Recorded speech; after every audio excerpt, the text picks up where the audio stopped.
When I grew up watching racing.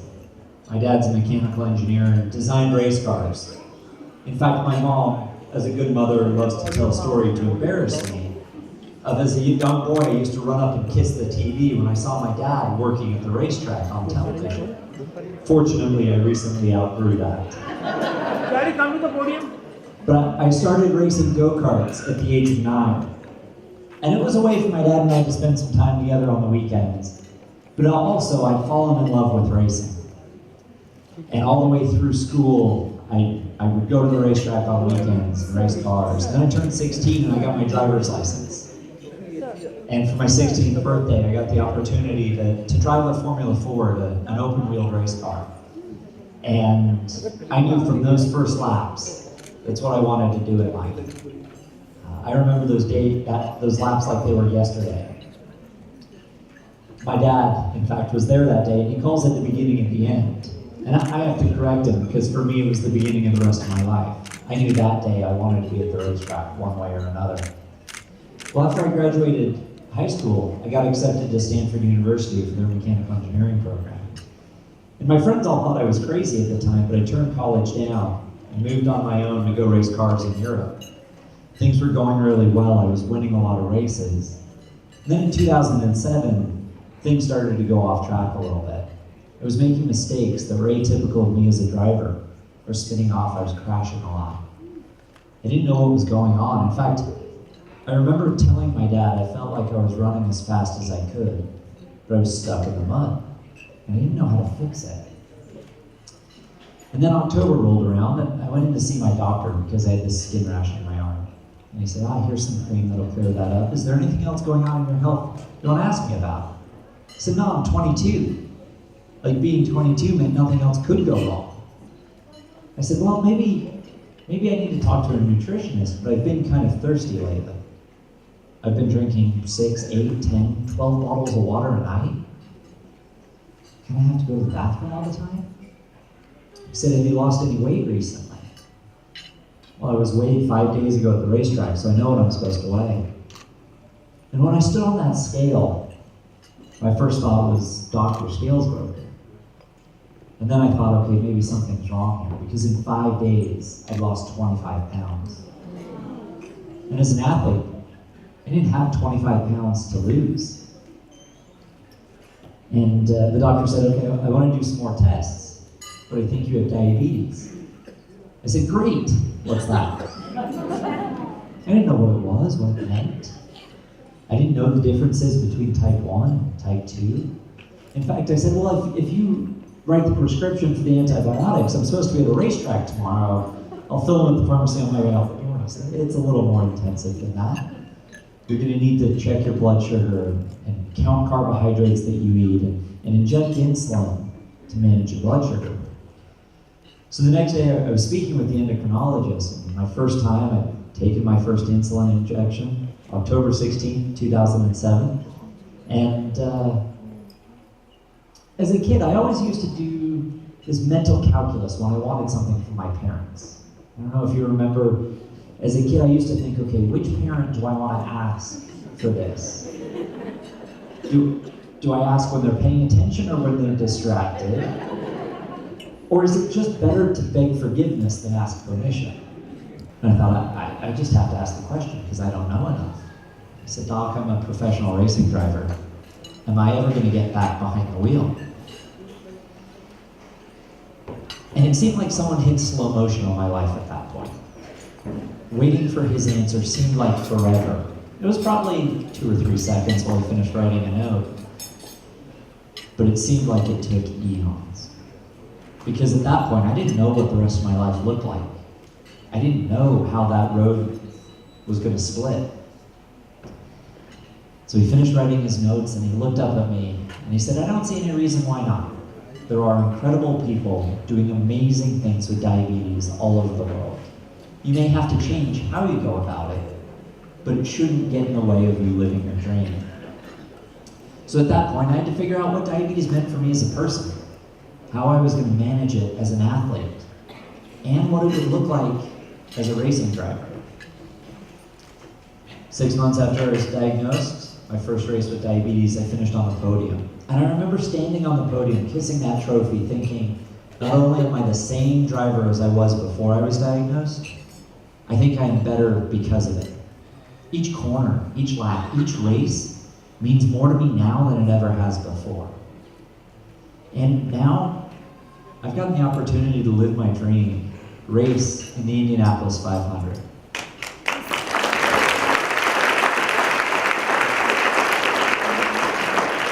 On May 29th of 2011, I would make history as the first licensed driver with diabetes to qualify for at an average speed of 224.5 miles an hour. Now, 225 miles an hour, it's hard to get an idea how fast that is. Because hopefully it's faster than any of you drive down the turnpike.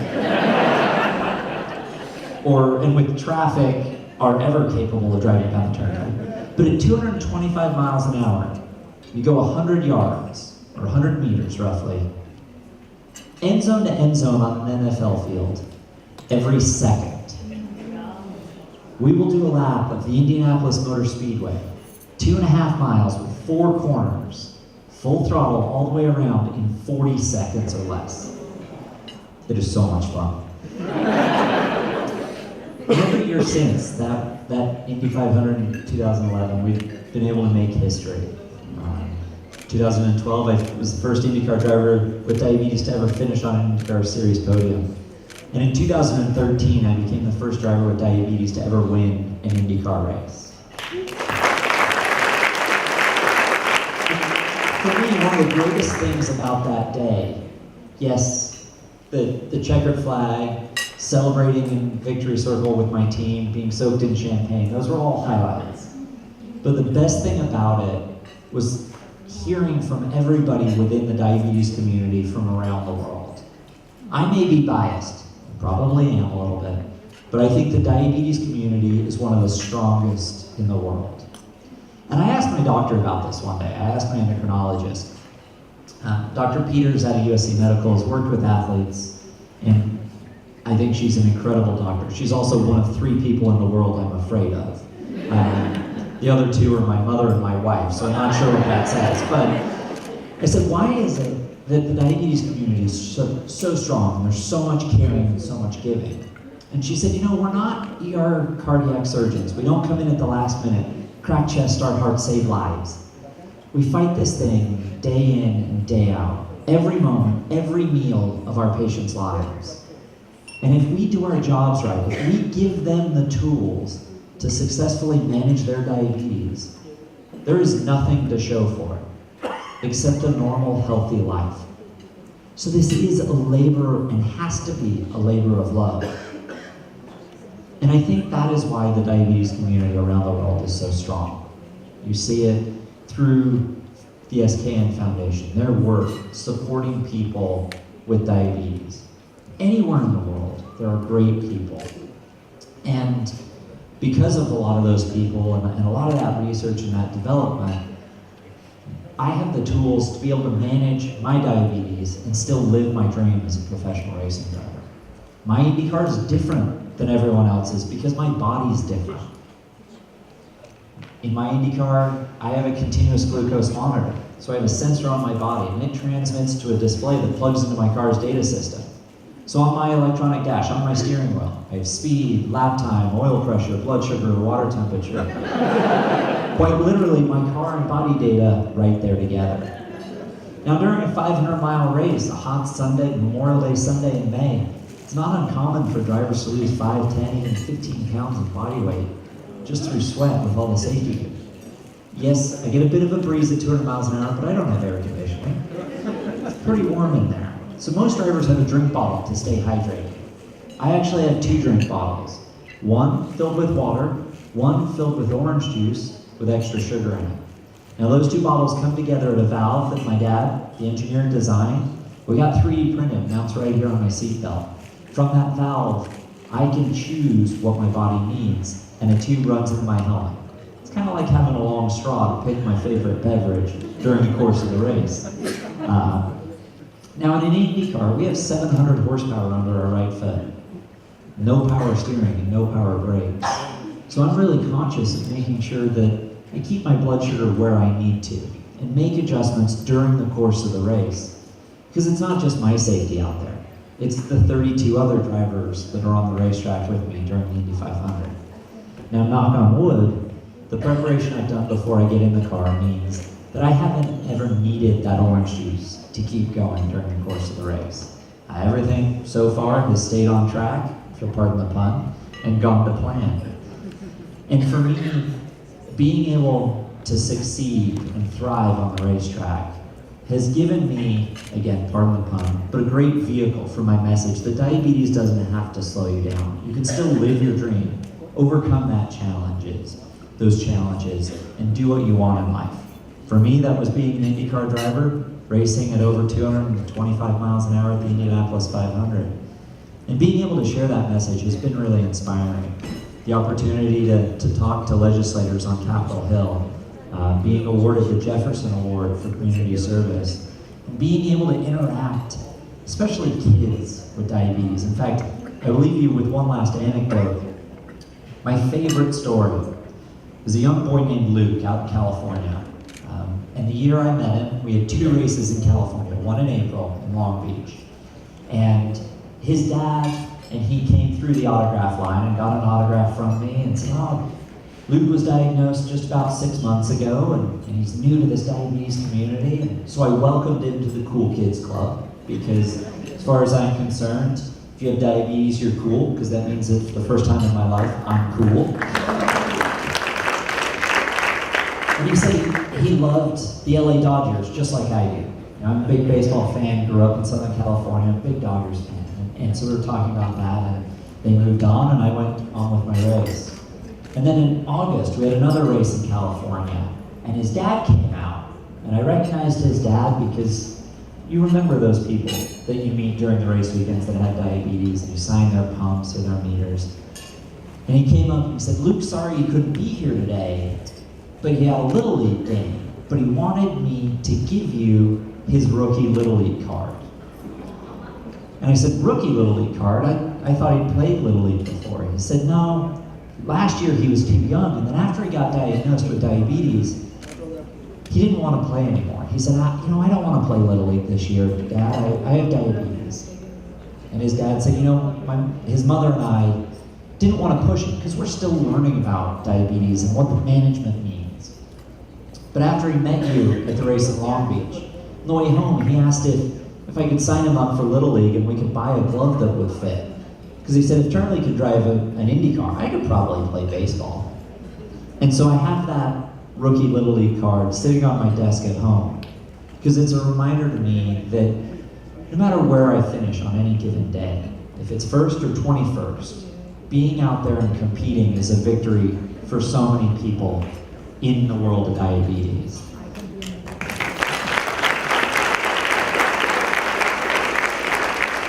And so tonight, in the Hope Gala, I hope that we raise awareness about diabetes and what it means, but also the SKN Foundation does so much great work within the field of diabetes among so many other great elements. So thank you very much for letting me share with you my personal story of diabetes and my race with diabetes. Thank you.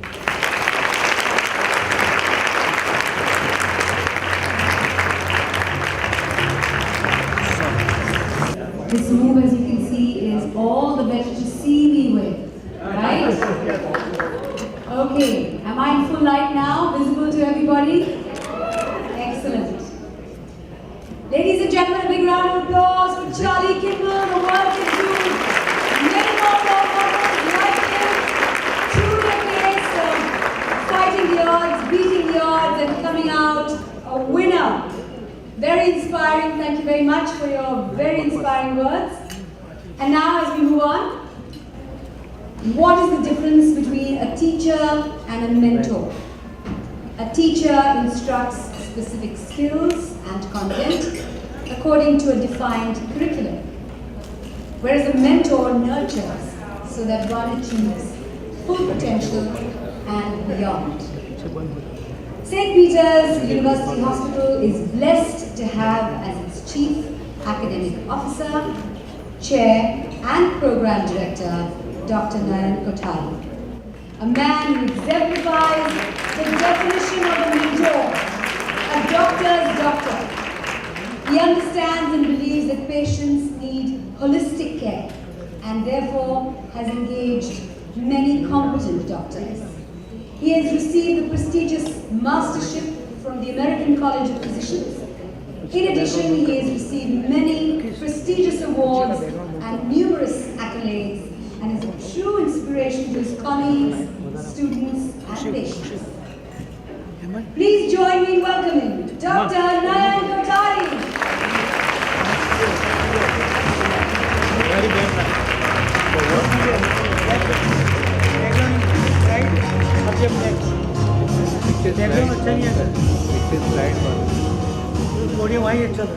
In every field, business, medicine, science, education, IT, and many others, they have excelled. And now they are entering into politics, journalism, and even Hollywood.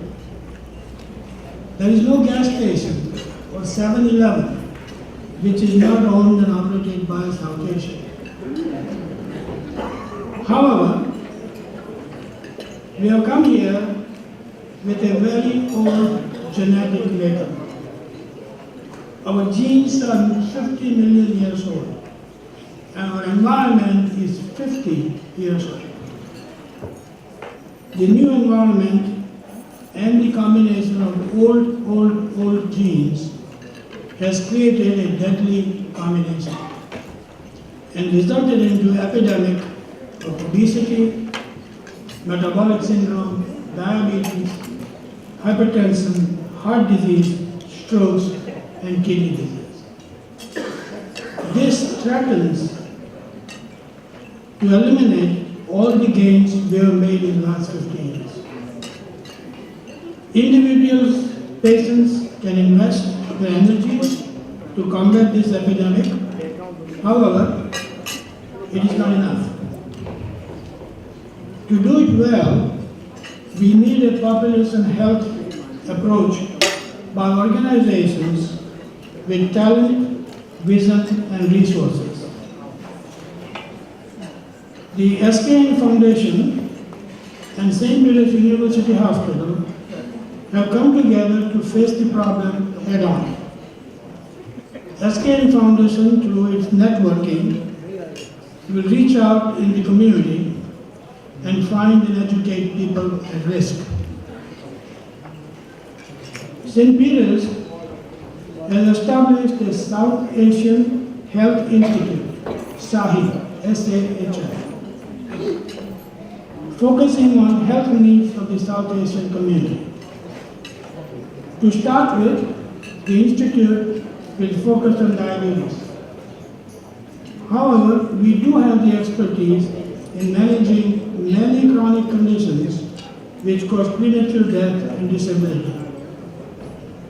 St. Peter's offers diabetes education, screening, and treatment at every level. We are South Asian physicians, South Asian diabetes specialists, South Asian dietitians, and South Asian nurses who have intimate knowledge of the intricacies of South Asian diet, habits, and customs.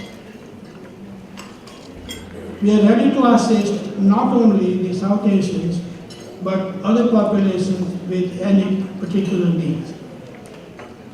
Many people are involved in the creation of this collaboration. I want to particularly acknowledge the contribution of Dr. Meena Murthy and Dr. Naveen Malhotra for their vision and energy to bring this about.